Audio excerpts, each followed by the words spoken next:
Hello, welcome back, and as always, I hope you're doing well. Right, I'm away at the moment, guys. Me and the wife have gone away for a few days for some much needed R&R. With the internet issues and everything that we've had going on, we've got to stay in a caravan for a few days just to have a break and spend a bit of time reading books and chilling out and not worrying about OpenReach. Don't even get me started about them. I'm really glad you enjoyed my chat with Steve as much as I did doing it. Also, I'm really grateful that Steve Kerridge endorsed Stripey Rambles on his Facebook page. Thank you very much for that, mate. Yeah. Well, anyway, last Thursday, as you know, guys, Steve come to my home. I put a post out last Friday to do part 2 of the chat, I like to call it. It's not really an interview, we're just sort of chatting about Bruce Lee, obviously. So, without further ado, let's have another chat with Steve. Right. Welcome to the house. Welcome to my little Bruce Lee room. Thank you for inviting me. Pleasure to have you here, mate. So obviously this is part 2 of our conversation interview. I like to call them a conversation, really, because that's all we're really doing. But so we finished on Poropak. That was the end of the last video. So there is a couple of other questions I wanted to ask you about the Big Boss, and one of them was the saw in the head scene from the Big Boss filmed, and was it ever shown at the Kung Fu Monthly event in 78, 79? Well, it definitely was not shown at the 1979, I believe it was, Kung Fu Monthly convention, because that was one of the things we were waiting to watch. You know, like, because it was, you know, seeing the photographs in all the magazines from that time when I started collecting, you know, that was like one of them scenes, you think, oh, I'm going to... So you was like watching the screen, waiting for that, and it wasn't in it. And I got a good friend of mine that was there. I didn't know him at the time, but I'm friends with him now. And he goes, no, it wasn't it. It was. I remember it wasn't in it. It wasn't in it. No way was it. Because there are people, I know memory can sometimes fail after all these years. I remember that. Yeah, of course you would have done. And so that is the Mandarin cut that came out of the arrow set. Yeah, I remember the scene. They called it the burning car for some reason. I don't know where that came from. Yeah. I don't know whether that was an old Kung Fu Monthly, put that in there or something. As, you know, everyone was calling it that. Yeah, it probably me that started it up. But it wasn't a burning cart, but the cart scene, if you like. Yeah. You know, I clearly remember that. You do. I clearly remember the scenes, the prostitute scene, and when he went up to Normal, the ice fit. Yeah. Little odds and sods I remember, you know, and but certainly the cart scene I remember. But it was filmed, obviously. It was definitely filmed, because I've got the contact sheets for the Big Boss, and you can see the sequence of filming. So if you see in the Mandarin Superstar, we've got the sequence where everything was filmed. Yeah, it's accurate because we've got the contact sheets which show the what was filmed first on that day. Yeah. So that was definitely filmed, because that's in the sheets. There's about 3 or 4 shots that are, there's not many of them, but they're in that sequence. So definitely filmed. Well, there's no reason why they have photographs alongside scenes that are filmed. You know, but at the end of the day, plus you see the saw on the floor in the film. Of course. Plus, if you listen to the original Mandarin version, you clearly hear the audio change. It's definitely a cut. Definitely a cut. So, you know, it's definitely filmed.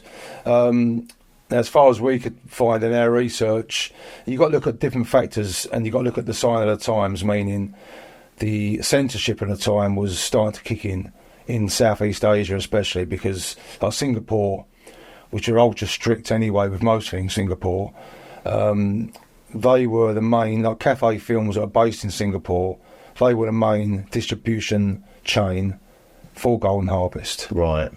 So you can just imagine Raymond Chow's got Golden Harvest, which from what we understand was going bankrupt anyway until Bruce comes along. So now he's got this, you know, he's at the jackpot. He's got this film, Big Boss. Now that's going to sort of, I hope this film does well. You know, it saves our bacon. Yeah. You can't chance that being banned. You know, the censorship board, still a censorship board in Hong Kong and Southeast Asia. So they look at that and go, no, you know, he's well and truly knackered, you know. So, but to my understanding and from what we found in the research, you got you got the premiere of the Big Boss, and all the dates are in the book that we did. But you also had, which is in the book, you also had the press showing, the press screening, which the reason for a press screening, as probably many people know anyway, is for buyers. Yeah. So like the cinema chains and so forth, and they'll go to same as Cannes Film Festival, really, they go there to buy films. So that was shown there, I believe, the first ever showing, you know, and maybe it was a suggestion put across then. We will never know for sure. For sure. But that was a suggestion, I would imagine, put across.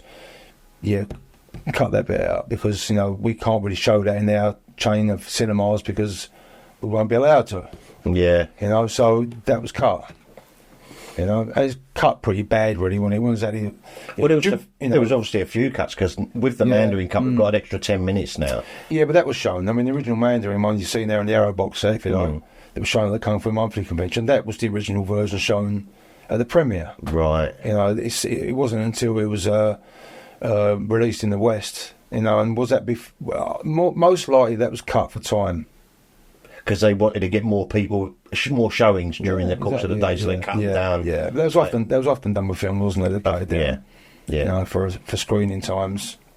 So there's several factors, but I think over the years, I think it's got blown out of proportion a bit. I mean, you know, we'd all like to see it, you know, but let's face it, it is the white wow. You know, 2 seconds, a second, what it's going to be. Oh yeah. You know, is it going to be much? Probably nothing, but probably be a big disappointment.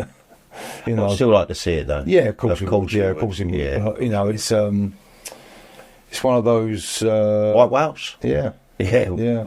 I wonder if we will ever get to see it because you never know. It amazes me. Never recently, all this new stuff with the Arrow set, the Mandarin cut. I like to keep a little bit of fingers crossed regarding it. I don't write it off. Like there's loads of, when you think about it, you know, take 1, take 2, take 3. You know, where's all those cuts? You know, now as far as we understand, they were literally on the cutting room floor and swept up. Because look, you've also got to realise that we've all got to realise, should I say, that we're looking at Bruce Lee now as the legendary film star, martial artist. But back then, you know, he was just starting to rise. You know, I didn't know he was going to die.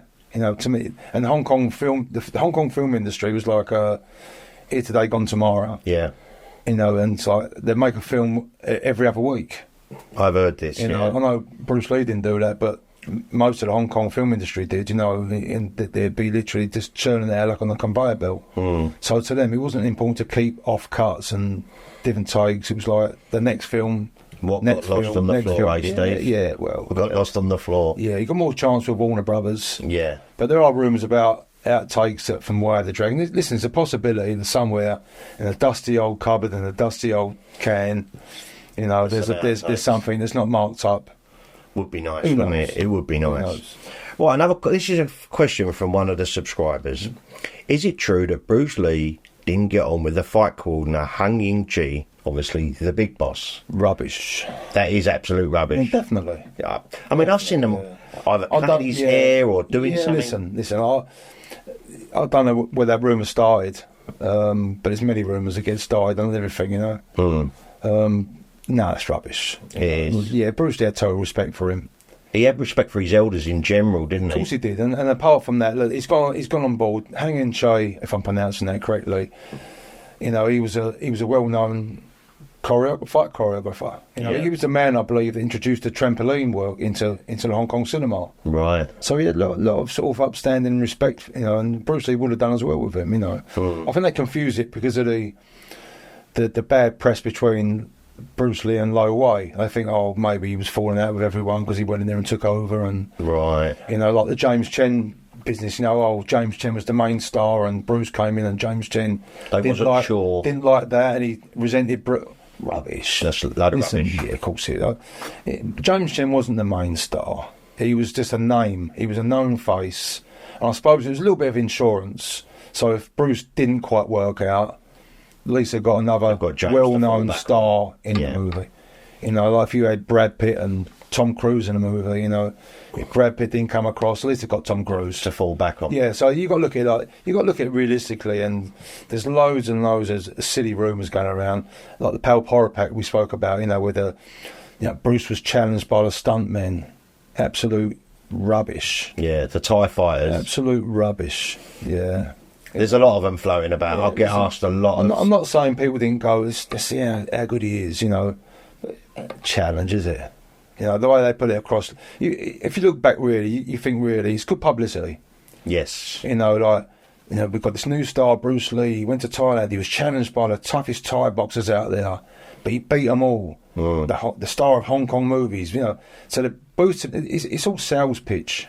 I get it. I do get it. And also, when Dragon the Bruce Lee story with Jason Scott Lee come out, there's a filmed fight on the Big Boss scene where he pulls out all the film. The key word is based on the life of Bruce Lee. Exactly that. Exactly. It's not Bruce Lee's life. It's a dramatisation using Bruce Lee's image of Bruce Lee's whatever, and the rough guide to his life. Yeah. It's a good film.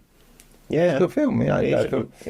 You could nitpick everything, can't you? So his hairstyle was different, this was different. Do you know what? I actually quite like it. Yeah, and like the forthcoming Ang Lee movie, it's keeping Bruce Lee's name in the public consciousness. He took words out of my mouth. At the end of the day, listen, love it or hate it, there's some rubbish out there, whether it's books, whether it's documentaries, but it still keeps the name. Yeah, what I don't like is when you get certain books out there where all they've done a book by researching other books, but those other books, the facts are wrong. Instead of actually going, I know sometimes you can't go to the people because a lot of them are dead now, but a lot of these so-called authors don't put their research and the mileage in because they'll just take it for granted that this book, back in so-and-so year, said that Bruce did this, so they'll just copy that, And so if that was wrong, so they're rewriting history. Yeah, and it becomes fact after a while in something. Listen, unless you was with Bruce Lee every day of his life, and you wrote down what he did every day of his life, you can't. Listen, I've met a lot of people that were around Bruce Lee that get dates wrong, and people go, yeah, but he's right. Yeah, but listen, if I asked you about when you was a kid, you went to Cornwall for your holidays, what did you do in June of that year? Yeah, you remember? Yeah, I remember. You'd probably get the wrong year. Exactly, but if you become a mega superstar and people were following you and they'd study your life, they'd probably know more about you than you know about yourself. 100%. I think, was it Paul McCartney? I see he did an interview and he said, the fans asked me questions like, when did you record yesterday? He goes, you'll have to ask the fans. Because they will know. Yeah, they know. He can't remember because it's his life. Yeah. So things do tend to get a little bit, going back to the Bruce Lee stuff, obviously, people tend to sort of over-exaggerate or that, that certain aspects of his life, just normal everyday thing, most of it, wasn't it? Yeah, I guess. Yeah. Right, this is another question. Right. What is your opinion on Bruce Lee and Raymond Chow's relationship? I can't get past, unsurprisingly, that Raymond Chow latched onto Bruce and followed him around, and he's saying, and milked and abused the relationship until July 20th. What do you think about Raymond Chow's relationship with Bruce? Well, it was a business relationship, wasn't it? It was a business venture together, So Bruce has gone to Golden Harvest and, made the films he made. After the 2 film contract he had, obviously his star's gone up there. Now he renegotiated. If he re-signed the contract to do a film after that, then they cancelled that contract, didn't they, at the end of 71? And they formed Concord. Yes. Or decided to have on a handshake. It didn't actually get formulated until the following year. But that's the, so it's a business relationship. There are stories of them falling out. I was told that Harry supposedly grabbed him by the scruff of the neck and threw him across the desk. Bruce got hold of Raymond. Obviously, Bruce got hold of Raymond. It ain't going to happen the other way round. Yeah, and this was I think it was Robert Lee actually relayed this from Wu Ngan, who was there. Oh, really? And that was to do with cooking the books or not showing them the books for Way of the Dragon. It was actually documented, the argument, in one of the Hong Kong press reports. Do you know that there was there's photographs of Bruce who's got the 3-piece suit in, I think it's the same one he wears in Enter the Dragon, and he's at a party. Yes. I've seen him. That was like celebrating Way of the Dragon. That was like April 73. That was after the Dragon had finished. But that was celebrating the success of Way of the Dragon.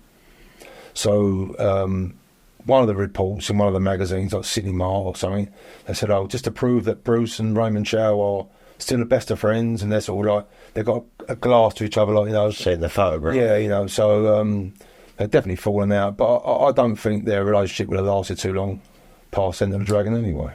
Because Bruce would have gone back to it. Yeah, I think so. I mean, you got the other story where, was it Robert Klaus or Fred Weintraub? Maybe Fred Weintraub or one of them anyway, where they was trying to negotiate a deal around the table on Enter the Dragon. Oh, yes, I've heard and the story. Raymond was holding back, and then Bruce just said, just do it. Make the deal. Make the deal, yeah. So, you know, Raymond didn't want to lose the Golden Goose, did he? Of course. You know. Of course. You can't stand it, can't you, at the end of the day? Totally, yeah. You know, he's trying to make something, his film company, you know.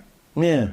Interesting. It's interesting. I've always wondered, because obviously I've seen Raymond in some of the documentaries talking about how could I refuse this guy and all that lot. But I suppose as Bruce Lee's success got bigger and he went international, he didn't want to stay in Hong Kong. He went back there to do the Clint Eastwood thing that Clint did with the spaghetti westerns. Yeah, well, Bruce Lee was second choice, wasn't he? Like when Lo Wei's wife's gone to Los Angeles to sign up, one has just recently died. He was the Hong Kong film star, originally died. Yeah, you got me. I'll think of it in a minute, but she's gone to sign, but she didn't want to do it. Instead, she signed Bruce. Right. And the funny thing was, they offered Bruce $15,000, and Raymond Chow said, "Yeah, okay, we'll offer him that for the 2 movies," thinking it's Hong Kong dollars, but it wasn't. It was US dollars. Right. So he paid a lot more than what he really wanted to pay. You know. He got a good return on it, though. Of course he did. Yeah, of course. Didn't he? Yeah, could say that. Didn't he just? Right. Cheng Pei Pei. Oh, that's who it was. Gotcha. Well done. Yeah. Yeah, she did pass away. I think it was 30 Plus Fitness, and Lee, good friend of the channel, and Lee. Yeah, he did put a post up on that. Yeah. Right. Another question regarding Bruce, obviously. The black and white photos of Bruce fighting on Enter the Dragon, the extra, the infamous yet elusive fight, you know, that he's supposed to have had a fight with the extra. Yeah.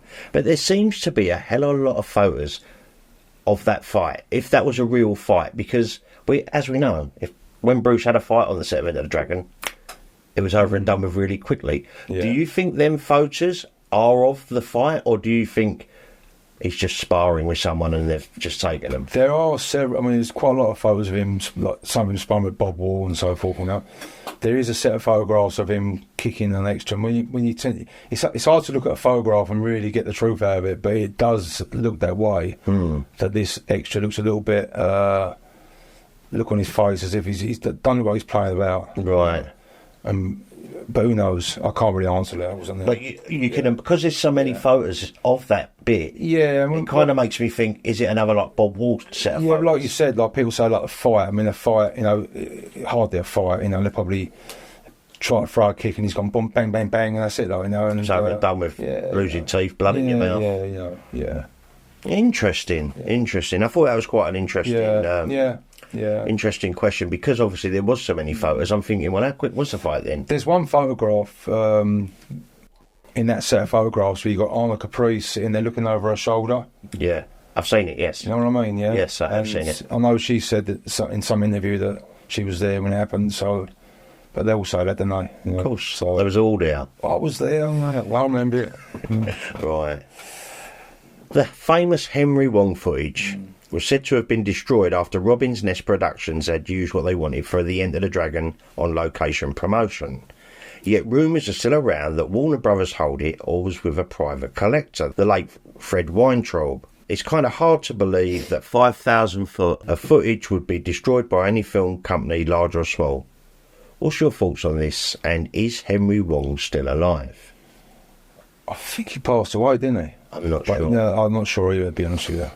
But I know that, I mean, the footage was given back to Warner's, basically. So, you know, and if you ever seen footage of Warner's, their archive, there was a documentary on one of the Lethal Weapon DVDs years ago, where Mel Gibson's walking around the warehouse, if you like, and it's like alleyways of shelves, you know, cans and cans and cans of film. Where would you even start, Steve? Yeah, so to me, there's. I mean, do you remember a few years ago they found an Elvis Presley colour film of him doing an audition, the colour one. No. Where he's on stage and he's singing, he's miming to Blue Suede Shoes. You've not seen that? No, I haven't seen that. You probably see it on YouTube. And he's got a stringless guitar and he's giving it all the Elvis bit. And he's miming to Blue Suede Shoes, crystal clear colour. Wow. And that was, who was that? Was it MGM or one of them companies? It was MGM he done stuff with, yeah. And then I think it was MGM, and it comes up recently found in the archives. So listen, there's treasure there of everyone, you know. Yeah, I'd say they've still got it, but it's who's going to find it, you know. It costs money to get someone to go and find it, you know. Are they going to put the money into it? They probably wouldn't. Sadly, I don't know why, but they probably. It's probably just sat in some canister. Oh yeah, for sure, yeah. Because it's Warner Brothers, and Bruce had already had a name by then. I find it hard to think that they'd just get rid of Henry Wong. Well, most of it. I did speak to some of the archives, not to do with that, but to do with obviously the Bruce Lee, more correspondence and stuff. And I can't remember the lady's name, but she sort of ran the archive. Eventually got hold of her, and she's very helpful. But she said most of their stuff now is in, I think it's a Francis Coppola. Oh, right, yeah, Francis Ford Coppola. I think it's the Francis Ford Coppola archive or something, or museum or something. Right. A lot of the Warner stuff has gone there. Oh, wow. I don't know why, but maybe they've run out of space or sofa facility. I don't know, who knows, but I know that's what she told me. So it would literally be like finding a needle in a haystack. Yeah, I mean, we've got in this new book we've done, the Dragon book, there's a couple of letters in there in one section which came from Warner Brothers. I didn't get it from Warner Brothers, it's just that someone had these, and they was basically they was clearing out the offices, I was told, and they would have all got thrown away. And someone's gone, oh, what's this? You know. And there was some from Steve McQueen, and obviously Steve McQueen, you know. So, like, I'm glad they've done that. Yeah. So, you know, there's a lot of stuff's probably gone in the rubbish bin or the trash. I know it's bad though, isn't it? When you think about it. Yeah, yeah. You know. So you got that. I mean, to me, there's treasures there. I'd say the Henry Wong footage is probably still there. It's just unearthing it. It's supposed to be 3 hours long or something ridiculous or wherever. Yeah. Yeah. Did it say 500 feet? I can't remember now. 5,000 feet. 5,000 feet, sorry. Yeah. I mean, you can work that out in minutes how long that is. It's a lot. That's quite a lot of footage. And you see him filming with a cine camera on. Yeah, there's photographs of him sitting with Hahn and John Saxon. They've got the microphone on him. And, yeah. You know, and then there was the rumour about the BBC was there filming. I heard that, yeah. And I actually, years ago, I contacted the BBC and they did actually look for it for me. They said, if you've got the name of the programme, we could... I was given all this like Film 73 and all these different. So there's a few different film shows that were around that period. Yeah, but nothing was obviously nothing was found. Not to say it still doesn't exist, but if it did happen, I don't think so. But you know, personally, fingers crossed one day it gets unearthed. Yeah, who knows? Stranger things have happened recently, haven't they? Right, you mentioned Wu Ngan a little while ago. What do we know about Wu Ngan apart from he was Bruce Lee's child, servant, friend? He lived with the Lees when he was young. Yeah, and then it was Wu Nan's mother that worked for the Lee family. That was like the housekeeper in Lee Hutchon, the Bruce's dad's. Yeah, Nathan Road, home in Nathan Road, you know. Right, yeah. So he was a young child. He grew up with Bruce and obviously young Rob and Peter, or Peter there with the family. So he sort of became like a surrogate brother, I suppose you call it, wouldn't you? Some ways, you know. I guess because the actual when Bruce was in Hong Kong as an adult, as a star, Wu's family lived with them. Yeah, I mean, the bit of it is he lived in London for some time, and then when Bruce went to Los Angeles, I think when Bruce's mother and Robert went to emigrate to America in the late '60s. I believe Wu Ngan, they was getting Wu Ngan to the States as well to help. Right. You know, and there's some letters I've got with that, with the dates on with that and stuff, you know. But he's in London. So when Bruce went to, I think it was Switzerland, to teach Roman Polanski. Yes. At the beginning of the 70s, he stopped by London to hopefully see Wu Ngan, but he didn't. He couldn't find where he was. But the second time he came to London with James Coburn, they met. So Bruce did come to England then? Twice. Wow, that's mad, isn't it? The second time with Coburn and Silliphant was literally a day. Right. Stayed at the Dorchester Hotel. And like Wu Ngan's daughter, she told us that she always remembers her father saying, like, bragging, like, laughing, saying, yeah, I had a Hollywood film star make me a cup of tea. So he's gone to the Dorchester and met Bruce. Obviously Coburn's there. And you can imagine Coburn saying, would you like a cup of tea? I can imagine that, yeah. So like Wu Ngan was always proud of that, apparently. Oh, I had a Hollywood film star make me a cup of tea. You know? I mean, if of all the people that we've had interviewed, James Coburn, you name it, everyone who knew Bruce, Wu Ngan would be able to tell an interesting story. Yeah. He's never done it. No. Do you know why he's never done it? Or is he just a private person? Or had that much respect for Bruce? Or was it hush? I think it's just more like the private. He never wanted to cash in on Bruce Lee. He didn't, did he? No. I mean, like, his daughter told me that. She said, like, the family never wanted to do anything that was to do. It's their private life. You know, he was the family. You know, so they had I think I was telling you before, they had a stick of incense burning on the mantelpiece for Uncle Bruce. For Uncle Bruce, he said, with his photograph out, you know, since he was a kid. But so to me, it's not a matter of all the controversy about he knew this of course he knew a lot of stuff, but he wasn't in the position to, or didn't want to just blabber it out. You know, it wasn't. Most people cashed in on Bruce Lee when he died. Let's face it. I mean, pretty much everyone. Jesse Glover, Dan Innocent, they've all spoken about Bruce. Everyone has cashed in on one in some sort of shape or form that knew Bruce Lee, but Wu Ngan never did. Never seen him interviewed about Bruce. Did. There was a so-called interview in Kung Fu Monthly years ago, but that wasn't even real. Oh, really? No, that wasn't real. That was fabricated. I know that for a fact. I was told by it. I met Wu Ngan once. Oh, wow. I met him once, yeah, only briefly. What, in England, obviously? London, yeah, in London. So you see him? I see him, shook his hand. Wow. Then he went off with Robert Lee, and he didn't speak English anyway. That's crazy. But then I find out he has a Chinese restaurant quite near my house. How mad is it? I lived across the Dartford Bridge. That is so close. It was funny, yeah, because he lived in Dartford, and that's up the road, Steve. Yeah, half an hour up the road from here. And then I looking through some paperwork, I had some of Bruce's notes and like address book, and I just had Wu Ngan's address, Dartford. In Bruce's handwriting. That's crazy. In Bruce's handwriting. So yeah, so he was right on that doorstep. But listen, he wouldn't be talking to anyone. Well, he didn't, did he? No, I tried a couple of times, you know, and they wouldn't do it. Interesting. He obviously knew a lot of stuff, but he just kept it to himself. He did a few questions. I think Dave Tadman did a little bit through Robert Lee with Wu Ngan, you know, but he was very, very private. Right, got ya. Yeah. Talking of controversy, could you ask him about his opinion on the Bob Baker letters and how he now feels about Bruce's passing? And now I know I've heard you say before, you try not to focus on Bruce's death. You focus on his life. But just out of curiosity, what did you think when you heard about the Bob Baker's letters? Did you think they was real? What are your thoughts on it? No, they're real. You know, but it's a sign of the times, isn't it? You know. Yeah. You know, if you look back, like I said just now, once again, we're looking at all these events through today's eyes. And I'm not trying to defend drug taking at all. Of course, I'm not. But if you go back to that time period and that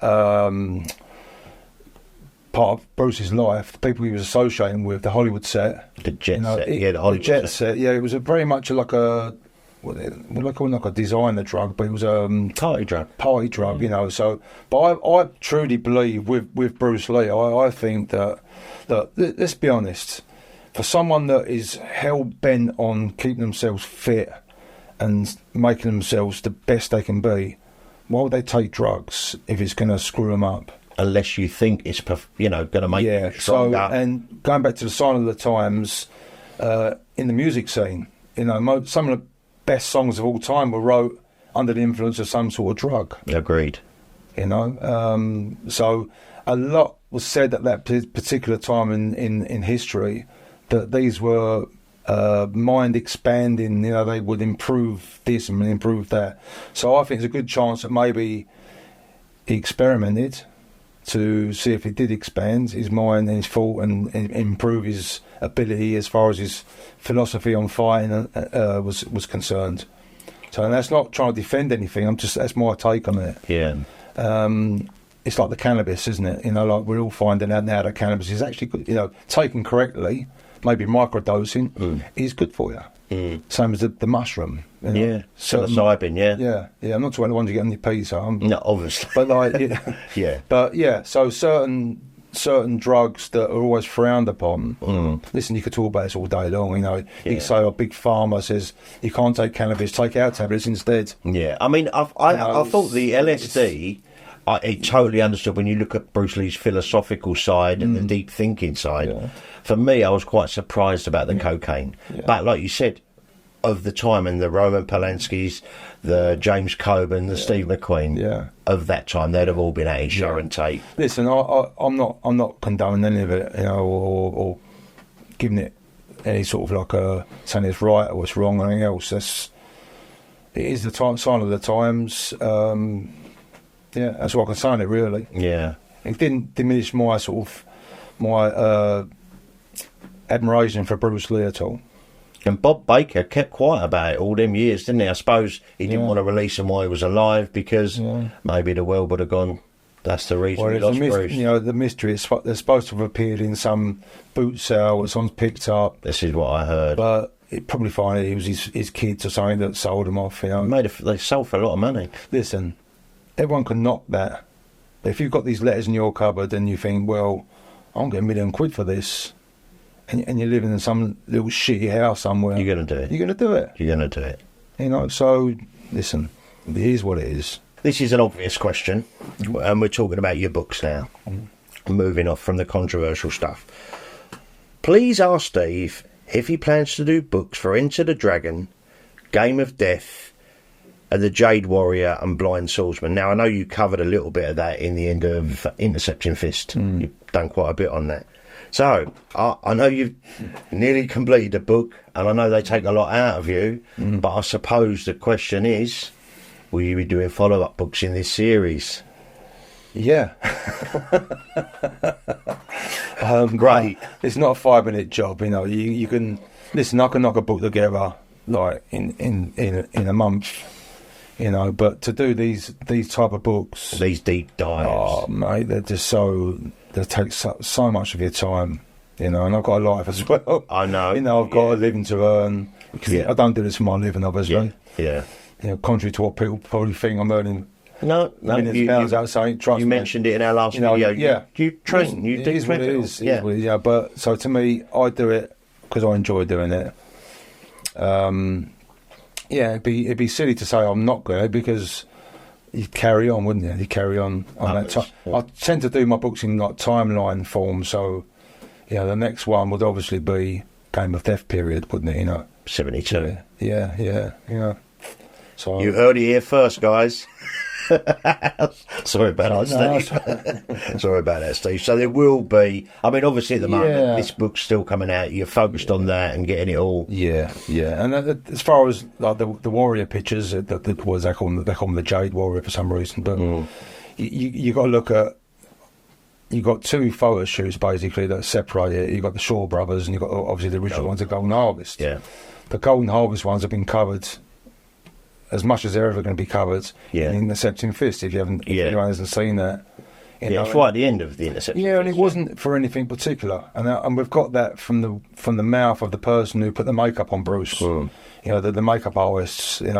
He wasn't portraying anyone in particular. He was just experimenting.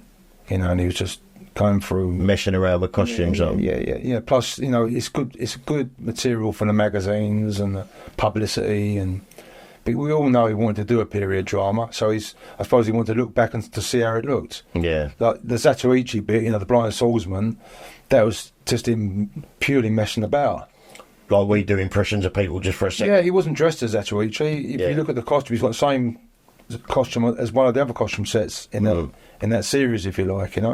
He just did the eyes and the he was a fan of the Japanese samurai film, so that was one of his. It was mentioned though he was going to do Zachariachi and Bruce Lee, the Legend documentary. I think. Yeah, no, it wasn't. It was just listen. We spoke to the man who put the makeup on him and dressed him for the parts.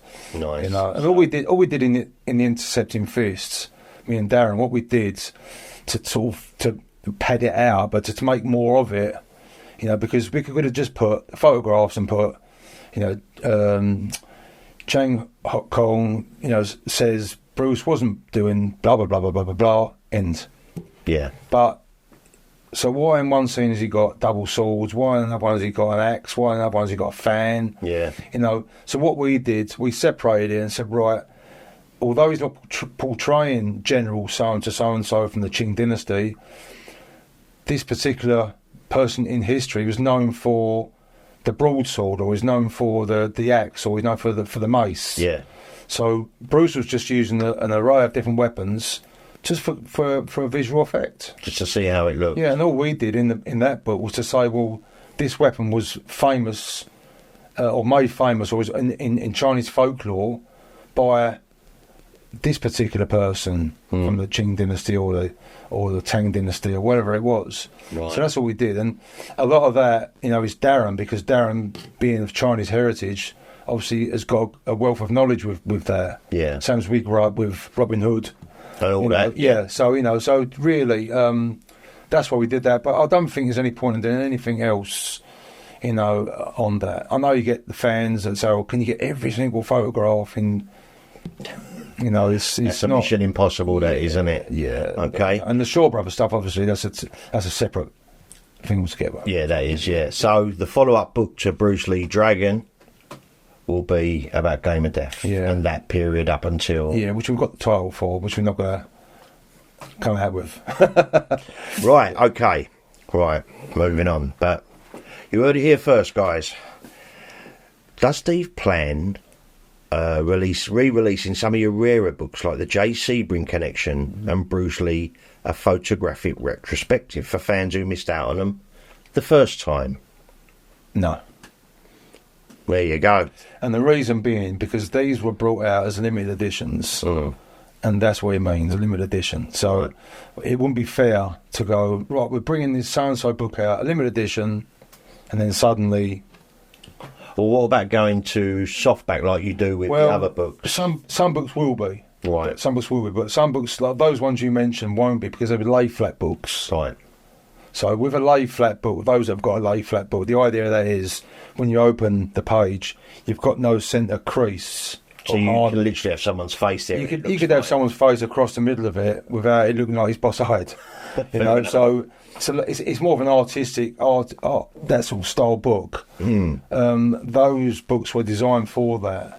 Now, to put that in a softback, it wouldn't be lay flat, and obviously it'd have to be redesigned, and you miss the whole concept of what it's meant for. They're more like eye candy books, really, with a bit of information. Gotcha. So that's what those books were. They weren't anything in depth. They were more display, just to look at and go, wow, that looks good. Limited edition collector's piece. Yeah, and the quality, I mean, the paper we used was from G.F. Smith. It was like some of the most expensive paper you can get in the bleeding world, you know. It really is, you know. And okay, so that's what makes it limited edition, and that's the reason. So it's not like we're trying to say, no, we're not going to do it. That's the reason. There's a legitimate reason for it, you know. Yeah. But certain books, obviously, like Dragon, the one that's coming out, eventually that will come out in softback. Can't give a date. That could be a year, could be 3 years. Yeah. You know, it all depends on time. You know, as I say, like, you know, we've got lives to lead. Yes, you've got to enjoy your life as and well. it's just a matter of going, okay, get that printed. So it'd have to be reformatted. It's a lot of work. A lot of work. Everyone is into making books. It's not just Bosh. Send that over. You can't. No, it's got to be done properly. Okay. Well, brilliant. Thanks for answering that. Well, I hope you got that there. Right. Have you ever considered, or is there any plans of you doing a book about Sterling Silliphant? Because no one, and this is in someone's question's opinion, did more for Bruce in Hollywood than Sterling. And I think that's quite accurate, really. Sterling really was I agree. trying to push Bruce into all sorts. Yeah, I agree. Have you ever thought about doing a small book on Sterling and Bruce? Not as yet. I mean, the idea's been in our heads, but not really got to that point where we thought we were going to plan something.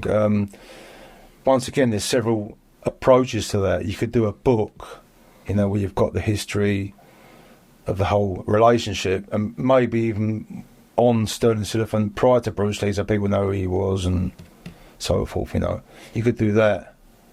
But the other option, you could do it like a lay flat book. You could do like we did. See, going back to the J. Sebring book, and that J. Sebring, that was a difficult one to do really, because there's no photographs as such of Bruce with J. Sebring. But there's correspondence, there's letters, there's stuff. Plus you've got photos of that time period. You can see Bruce is wearing certain clothes. Then we actually had comparison pictures of J. Sebring wearing similar clothes, where and without a doubt, Bruce has obviously been influenced by J. Sebring, because he was a fashion. He was a cool first man's haircut. Haircut. So so as much as people like to go, he was copying Bruce, it's more like the other way around. Not knocking what Bruce is doing. Yeah. It's just this times once again, sign of the time, isn't it? Time, it's so interesting. So Sterling Silliphant is a different thing. Obviously, that is a very in-depth relationship. I mean, the main stay of that will be like the silent flute, of course, periods. We've got quite a lot of material on the silent flute, so you could either do Sterling Silliphant book, you could do a silent flute book, and I've got several people that. It could be with David Tadman, you've got Greg Rhodes, people like that know a lot on that as well. So you could collaborate with people, make a really good book with that. No plans as such yet, but it could happen. So it's not out of the question. No, listen, I do this mostly for fun, but I do this I enjoy doing it. It's not like a conveyor belt where I go, right, next I've got to do this. It's whatever tickles your fancy in it at the time, But it's nice though, Steve, because these books end up being like a historical document, and it's there. Like we discussed in the... I think it's good for that reason. I said, because before it, and I like, these people, a lot of these people, when we research for a book, a lot of these people that we talk to, they're old. Yes. And they're not going to be... I mean, I've interviewed, even for the Dragon book, there's one particular person I interviewed. It was a newspaper editor, about part of the... I won't spoil it for those who are going to buy the book, but it's not a big part, there's a small part in there, which is very, very interesting. Literally 2 or 3 months after I interviewed him, he passed away. It's getting to that time, isn't it? These people are getting old. Yeah. So, it's nice to get this documented before it's too late. And then there's a lot of cases where people are already passed away. So all we can do is find archive material. And especially with the Chinese side or the Asian side of things, this is where Darren is so great, because Darren, he'll get into the Chinese archives, and where he knows his shit, where he knows it, he will know what to look for. Yeah. Just his general sort of person looking for Bruce Lee. You can get any person of Chinese heritage, if you like, or Asian heritage, you go into the archives and go, Bruce Lee. Unless you know what you're looking for. Yeah. There might be a certain person that Bruce Lee was involved with that you need to search for. And there might be certain aspects of his life, doesn't mention Bruce Lee, but you know why Bruce Lee did that with him, because of that part of what he did in his life. Darren's a handy person to know, isn't he? Listen, because he's a Bruce Lee fan as well. So this has always been, to me, the good thing with myself and Darren is it's like an East-West collaboration. In the Dragon. Yeah. But then you get work I've done with, say, David Tadman, which is I've really, I enjoy, and I still will carry on doing with David, because David is one of the top people as well. Right. And I mean, as far as Enter the Dragon goes, I mean, there's no one on this planet, I don't think, that's interviewed as many people from Enter the Dragon as David has. Really? And his knowledge of that, and the people he's known, from Tarky to, and the amount of material and treasure that he's unearthed over the years. It's put this way, if Dave Tadman hadn't been around, a lot of this stuff wouldn't have been seen. Like this Bamboo and Dragons. Yeah. I know you've had a little bit to do with it, and I'm doing this with David's. It's David's thing, I'm going to help him with it, and to me that is that's interesting, but we can't say too much to that. It's not my place to say that, at the moment. Oh, okay. But there's plans in. I've had a few people ask me about it. Obviously. There's plans in place, and there's certain things going on at the moment that dictates which direction it goes in. Whether it's going to be literally like a Netflix type production. Oh, right. Okay. To use it as an analogy, not say it's Netflix, but to use it as give you an idea, you know. So, and a book will be like a follow up to it, you know. But listen, it all takes time. I know. And you rely, whether it's me, whether it's David, whether it's Darren, we all rely on people to help us as well. You know, and you can have the best ideas in the world. If someone's not going to cooperate, you know, there's quite a few people that have got material that we know are just not interested. That's crazy. I'm not talking about fans, I'm talking about people that knew Bruce, that had connections, whether they were editors of magazines, whether they're photo archivists or whatever. They're just not interested. That's wild. Now, we know someone who's got well over 200 original colour transparencies from Enter the Dragon. You know, and he keeps them. Well, listen, can you blame him? I don't know. I don't know, because I could still enjoy them and share them with everyone else. Yeah, listen, that's just me. Listen, that's just me. The point I'm trying to make is there's people out there that they don't care. They don't care. So them, it's just, you know, that's in their archive along with James Bond or whoever else they've got in there. You know, it doesn't matter to these people. They're not. It's not important to them. That's crazy. I know it's frustrating.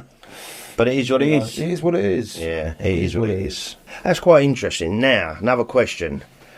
What do you think is the one thing you learned that most surprised you about the personality of Bruce Lee? We're talking about the real Bruce Lee. I mean, because obviously you get, reading his books and all that, you get a feel like what he was actually like. One thing that surprised you the most about him? How normal he was. That's quite a good answer, actually. How normal he was, you know, like, you can paint a picture of this superstar, this demigod, this whatever, you know, this superhero, you know, and he was all that to everyone, or fans especially. But the bottom line is, if you speak to, say, Linda Lee or one of the he was a human being, wasn't he? He had a good sense of humour. I mean, that's one of the things, actually. All the people we speak to, and we've spoke to over the years, and things you've read in other books or whatever over the years, the common denominator is he's always been kind and easy to get on with. Yes. I know he had a bad temper and always, and he said himself, temper, yeah. You know, as in most people, if they're rubbed up the wrong way. But to me, he was just not. I mean, you go on set, but what all accounts, you know, and it doesn't matter if someone's the sweeper upper or they're the executive. He doesn't treat them any different. In fact, he treats the stunt guys and I think he made a point of that, yeah. I think what it was, because at the time, especially, and especially with the actresses, a lot of actresses have said this, where they said that, you know, at that time periods, especially directors, I'm not saying Lo Wei in particular, but a lot of directors, they're up their own backsides, you know, they think they're... I mean, if you look at Lo Wei, I'm not going to go on a hate Lo Wei thing, because I'm just trying to point out something here. Lo Wei, if you look at Lo Wei, who's he trying to copy, really? When you look at him, thank you. And that wasn't pre-scripted. No, yeah. Alfred Hitchcock. If you look at Alfred Hitchcock, you know, I don't know too much about Alfred Hitchcock, but if you look at Alfred with a cigar and you know, so they must have had certain. Everyone's influenced by somebody. Yeah. So, but a lot of these directors back then, from what we was told by, mainly more so the actresses, because I think they looked down on the women. A bit of that male chauvinist business going on. You know, well, there should be anyway. Should be. No, I'm joking. That was a joke. Sorry, that was a joke. Cut that bit. Careful. Cut that bit out. No, jokes aside. Back then, you know, it was very much so a male-dominated society, especially the film industry. Oh. You know? So, you know, and they said Bruce was complete, especially as a director. You know, he wasn't like other directors. You know, he was. Just, everyone was equally treated. Sorry. Yeah, that's nice. So I think that's nice how normal he is. Yeah, so I think normal. Yeah, I say normal. All right, it's hard to look at someone who's got that ability, because he did have ability. I don't care what anyone says. He's not trying to make him a god again. I'm just being truthful here. He was a human being, but he he was just like he said himself. Then he said, "I don't want to be a superstar. I want to be a super actor." Yes. And then lost my voice then. But you are right though, because when the first interview we done, when you said you first saw the image of him with the scratches on his face, it's almost. Of course it is. You're a kid. You're looking at something. It's no different to looking at Superman, is it? Or Batman or whatever. You know, it's like it's a superhero, isn't it? You know. But then you've done all this study. Then what you've found surprising about Bruce is how normal he was, just like everyday man with normal, talent. but also I suppose if I was going to go into it even more, how multifaceted he was. Yeah. Meaning, you know, like he did himself. You know, he had different levels. You had Bruce Lee, the family man. You know, you had Bruce Lee, the martial artist. You had Bruce Lee, the philosopher. You have Bruce Lee, the actor. Yeah. You know, and like the argument was always, you know, was he an actor first or a martial artist first? And many people, and I think one of the recent books, one of the recent biographies, put he was an actor first. Well, I suppose if you said, you know, strictly speaking, yeah, because he acted as a child. But he was a child. You know, to me, it was his passion was martial art. He was a martial artist. He used the medium of film to express his martial art, or to get it across to the world. So that was like his way of putting himself across. Well, that's what he did, isn't it? Yeah. You know, that is what he did. Yeah. Interesting. This actually goes really nicely on to the next question. This is from Carl. I'd like to know his thoughts on Bruce as a fighter. Being a fighter yourself, I'd like to know what you think of Bruce's bag workout as well, because a lot of people, I don't know if you've ever seen him on YouTube, are giving Bruce a lot of slack for his bag workout. I don't, to be honest with you. Look, listen, first off, I'm not a fighter. Right? I do martial arts, you know. And what is a fighter? Now, you could say, right, Mike Tyson's a fighter. Yeah. Yeah. And, you know, and one of the greatest boxers, Muhammad Ali, they're all fighters, right? But then you get somebody who's gone to Afghanistan or gone to in the war somewhere or whatever, they're a fighter. But it's different. So how do you interpret that word, a fighter, firstly? You know, so to me, the word fighter, let's put it this way, if you were standing in the street corner and the biggest, baddest, muscly, evil-looking person come up and insulted you, you might look at them and think, you might agree with them. You go, okay, mate, leave me alone, you know, because you think, shit, I'm going to get the crap kicked out of me here, yeah? But if you're walking down the road with your wife or your daughter and that same person and his bigger brother comes up to you and he says it and he's going to attack you and your wife and your daughter, you wouldn't give a shit how big he is. You'd go for his eyes, wouldn't you? You'd do everything in your power to kill him, to protect your loved family, ones, yeah. right? So, have you suddenly become a fighter? That's an interesting. That's what I'm saying. So, what is a fighter? You know, now going back to say the Mike Tysons and whatever, they're sportsmen. You know, so they've got, as Bruce Lee said, they've got rules and regulations. You know, the UFC is, as you know, is probably one of the most all-round fighting sporting events. It's the Ultimate Fighting Championship. Ultimate Fighting Championships, right? Now, how can I explain? Like, listen, it doesn't matter how good you are. You know, I'll show you something here, right? So, if you, like, turn around a minute, right, push against my finger, push me back, harder, push me back, push harder, push me back. And I can't resist that, yeah? Right? Sorry, excuse me, sorry. Right, close your left eye. Now push me back. No. It's the same finger. Yes, all right, got you. So how do you interpret strength? All right, got Do you. you see what I'm trying to get at? So I totally, yeah. So it depends where you use something. So going back to your question about was Bruce Lee a fighter? Listen, he was training to fight. He was training to defend. He was training all his life to defend against an attacker. Yeah, and he studied the philosophy. So listen, most of it's in the head. That's what I'm trying to say about the big bad one that comes up to you in the street. It's in your head, you know.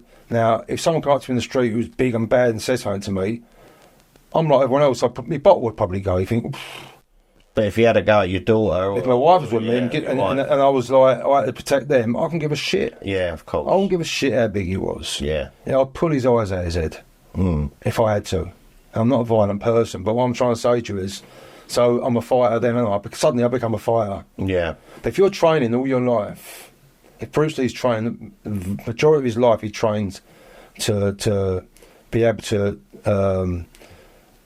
defend himself in whatever way you want to put it, how can you say he's not? His body's a highly trained instrument. Yeah. See what I'm saying? Yeah. Yeah. So with the right mindset behind it, all these idiots who go, he wasn't a fighter, he was a film star. You're talking out your arse. In my opinion, as a martial artist, I've trained since I was 10 years old. I'm 60 now. So 50 years I've been in this game, and I'm still learning. I wish I did know it all. No one knows it all. Oh. Still learning. But what I have learned is that someone like Bruce Lee, to me, I know what I'm looking at. Yeah. I never met the man. But you can, when you're in that game, when you've trained as many people as I've trained over the years, and I've had some good fighters I've trained. I've had some bad ones as well, but I've had some good ones I've trained, and to me, what someone's ability is, and without a shadow of a doubt, Bruce Lee was a fighter. If he had to be, he was a fighter. Right. So the film star bit tends to sort of polish over that, and all the idiots come out and go, "Oh, he was only a film star." No. I know. I believe it's probably a bit of a long-winded answer, but. He answers it himself, kind of, in that Pierre Burton interview. He's saying, we know now if they in UFC, if they get kicked in the groin, that's what I'm saying. They get 5 minutes. That's what I'm saying about the finger bit. Depends on how strong you are. It's a great example. Yeah. Yeah, if you could be the, you could be the. I've had it loads of times in the gym. I've had good fighters. Right now, this happens quite a lot actually. People that train people will have the same experience, where you've got two people in the ring sparring, kicking the crap out of each other, fighting for world titles or whatever, that level. Okay, and you can have the fighter who's had 200 fights, and he's the bee's knees, and all of a sudden the one he's sparring with accidentally kicks him into the nether regions, and he drops to the floor like a sack of shit. Yeah. So what happened to all that? Oh, toughness. Listen, mate. What I'm trying to say is there's some parts. Yeah. That you can't toughen up. So going back to the UFC, it's not knocking the UFC. I mean, they're not allowed to do that. But what I'm saying is, you can't say that because someone's in the UFC or they're Mike Tyson, they're the toughest person in the world. A poke in the eye is a poke in the eye. A kick in the groin is a kick in the groin. And if you look at going back to the Bruce Lee thing, that's what I'm saying it's for. What did he train for mainly? Finger jab to the eyes, kick to the knee, kick to the groin. Yeah.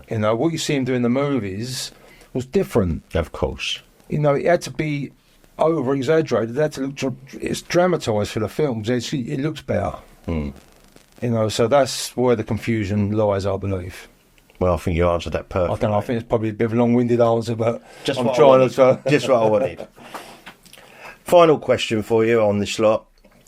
When you're putting out books, I've seen your trailers. You make some amazing-looking trailers. So you do a bit of video editing yourself. Yeah. Have you ever thought about making the ultimate documentary on Bruce? Because I've been doing some chats with Alex lately. There's one that was played at the Heritage Museum. Yeah. Got an email back. They're not going to release it. No, they're just not going to release it. Have you ever thought about doing something like that? I'd love to, yeah. Really? I'd love to. I mean, there's so much red tape involved. Right. When you start getting into that industry, into the weeds. Yeah, I mean, I did the Poropak one, as you know, and that was a very limited edition. I can't remember every time, but it wasn't a lot, like most of the stuff we're doing. And I actually approached with that, for example, I approached Fortune Star, because I used a couple of clips from Big Boss. Yes. A few seconds here and there, And so if I did it right, I contacted them, and they showed interest, and I thought, well, they can put it on one of their whatever, And I've previously been told, I think it was John Little said to me, or someone said to me that like for a 10-second clip, they want about 15 grand. It's ridiculous, right? It's ridiculous. That's the sort of money you're talking about. And I think, was it Arrow or someone had problems with Warners over the same thing or something? Anyway, so they charge stupid money, right? So, I mean, coming to the Fortune Star one, they said, how many are you going to produce? Thinking I'm going to say 50,000 or something. I said, I don't know, maybe 50, 100. Didn't even reply to my email.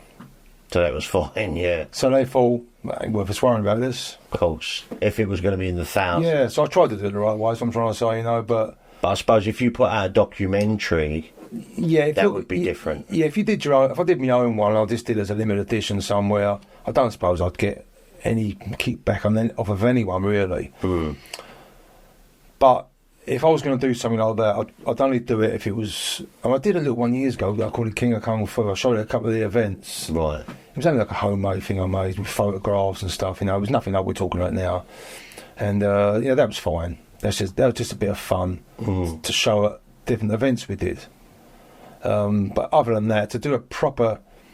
If I was going to do a documentary, I'd want to do it properly, so I wouldn't bother doing it. Of course. So that means getting permissions and rights and so forth, and to do something like that would cost a lot of money. Yeah.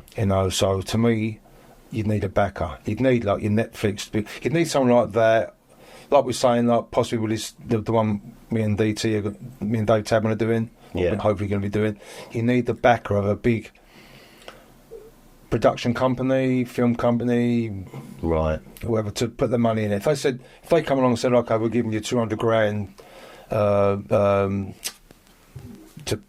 what do they call it, to produce it, then you go, okay, right, and then you've got a budget, Yeah. And they ain't 200 grand, they go, oh, lovely, I'm going to go and buy myself a new car. Gosh. That's a budget, yeah? Yeah. So you've got that money to go and spend on that documentary. Now, anyone with any sense will spend that because you want to get the best.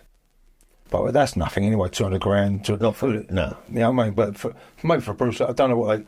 I mean, we done the BBC one recently, didn't we? Life in 10 Pictures. Yeah, I had involvement with that. That was great, by the way. I was really pleased. I mean, I've been asked a few times. I had the History Channel come to me before, a few years ago, and I knocked them back because it was to do with like the last 24 hours and all this and all the digging the dirt shit. I'm not Cloak and daggers. Yeah, I'm not. I'm not interested in all that to me. So I didn't do that. There was another one I didn't do. I think it was not Ang Lee. What's the other? I was trying to think of the name earlier. The Vietnamese fella that did the documentary. It wasn't I Am Bruce Lee. What's the one they'd done before that? Was it B Walter? B Walter. That was the one. Yeah. That was the one, yeah.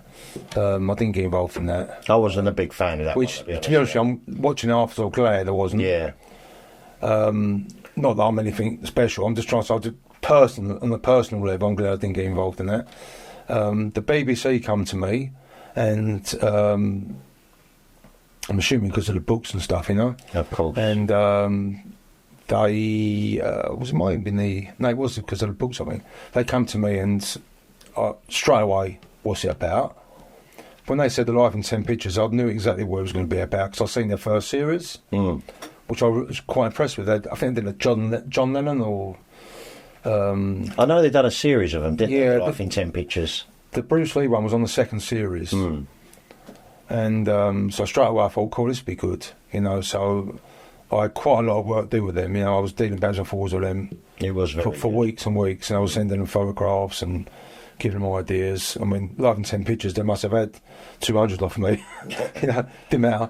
But it was nice, the stories was behind it. Yeah, because then I went to the people, then I gave them some names to go to, and then I gave them Dave Tabman's details, and he put me in touch with some people in Los Angeles, because he's at that side of the pond, it's easier. So, and Dave knows them anyway, so, and we've got Joe Torrenova, sorry Joe, got him in there, but the best thing I think that come out of that was when Linda Lee got involved, she said she would, if I got this correctly, she said she would get involved only if the granddaughter Ren can come on there, and I thought, brilliant. It's a granddad. Yeah. Now she can look at a photograph of a granddad. Sorry. Read the stories. And that's the first time she's really done that. And nice. I thought it made it so nice, Cause and I thought what was good about the BBC one was the like I said when you said earlier, about Bruce Lee, I said he's normal, the human side of him.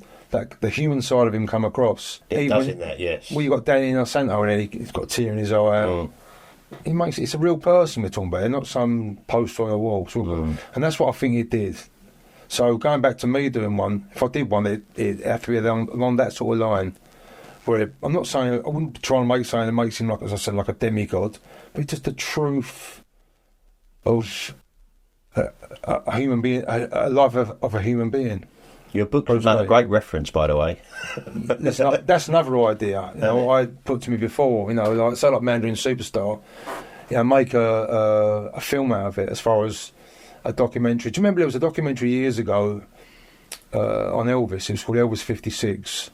No, I haven't seen that one. And I think they actually redid it later on, and they made with some footage in it. But the original one was all photographs, and it was like as he appeared at a studio, as he was on the train, he was walking down the street, and it showed sort of like a day in the life type of a approach. You know, and I thought that'd be a nice Bruce Lee documentary. So I could probably do something like that where, because our books are so timeline based, you could do like a year in the life of Bruce Lee. So that could be the title, a year in the life of Bruce Lee, and it could be following Bruce Lee in photographic form with some narration over it and whatever on his life. That'd be interesting.